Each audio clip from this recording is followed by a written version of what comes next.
वेद बातमीचा, लढा सत्याचा, निर्भीड पत्रकारितेचा, राजकारणातील महत्त्वाच्या बातम्यांच्या अपडेटसाठी आजच आपल्या YouTube चॅनलला क्लिक करा आणि रोज अपडेट मिळवण्यासाठी चॅनलला सबस्क्राइब करा. नमस्कार, आपण पाहत आहात वेद बातमीचा.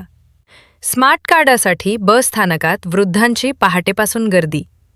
वेळेत कार्ड न मिळाल्याने फरफट गंगाखेड. राज्य परिवहन महामंडळाच्या गंगाखेड बस आगारात प्रवास सवलतीच्या स्मार्ट कार्डासाठी ज्येष्ठ नागरिक व महिलांची मोठी गैरसोय होत असल्याचे चित्र समोर आले आहे. मोफत प्रवास योजना व अर्ध तिकीट सवलतीसाठी स्मार्ट कार्ड आवश्यक असल्याने पहाटे 5 वाजल्यापासूनच बस स्थानकात वृद्धांची गर्दी होत आहे.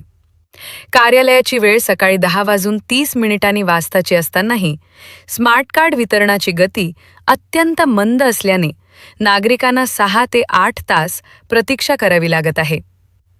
उन्हाच्या तीव्रतेत ग्रामीण भागातून आलेले ज्येष्ठ नागरिक बस स्थानकातच बसून जेवण करत दिवस काढताना दिसत आहेत.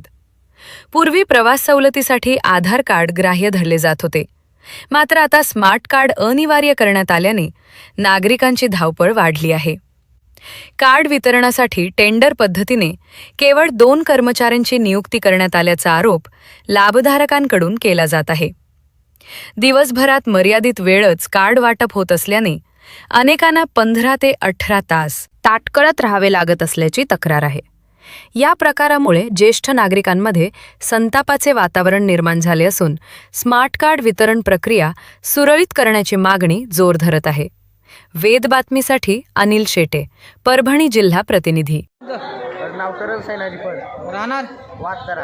काय कशासाठी या ठिकाणी कुणाला घेऊन आलात? आई वडिलाला कार्ड काढण्यासाठी घेऊन आलं या. बर, ते म्हणतात आता घेत नाही, ते म्हणतात उद्या या म्हणतात.